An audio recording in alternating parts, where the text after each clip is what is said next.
ICL surgery. ICL म्हणजे काय? ICL म्हणजे इम्प्लांटेबल कॉलमर लेन्स. ही एक कृत्रिम लेन्स आहे. या लेन्सचे कायमस्वरूपी डोळ्यात रोपण केले जाते. शस्त्रक्रियेच्या प्रक्रियेद्वारे लेन्स डोळ्यामध्ये बसवल्या जातात. ICLचे 2 प्रकार आहेत, गोलाकार ICL आणि टोरिक ICL. ICLची शस्त्रक्रिया. ICL डोळ्याच्या आत सूक्ष्म काप घेऊन त्यात लेन्स बसवली जाते. बुबुळाच्या मागे आणि नैसर्गिक लेन्स समोर ठेवली जाते. ही प्रक्रिया लोकल ॲनेस्थेशिया किंवा डोळ्यात भूल देणारे आयड्रॉप टाकूनही केली जाऊ शकते. ICLचे फायदे. चष्मा आणि कॉन्टॅक्ट लेन्सचा वापर थांबतो. फेम्टोलॅसिक किंवा काउंटरा लॅसिक उपचार करता येणार नाही अशा अनेक व्यक्तींवर ICLचे उपचार करता येतात.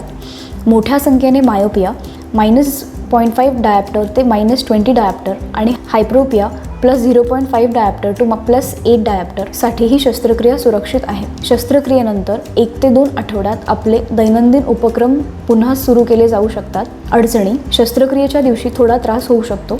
काही दिवस पथदिवे किंवा हेडलाईट्सकडे पाहताना डोळ्याला अस्पष्ट दिसते.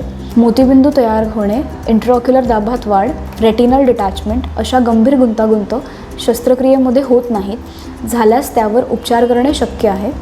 क्वचितच रुग्णाला पुन्हा चष्म्याची गरज भासू शकते. मर्यादा.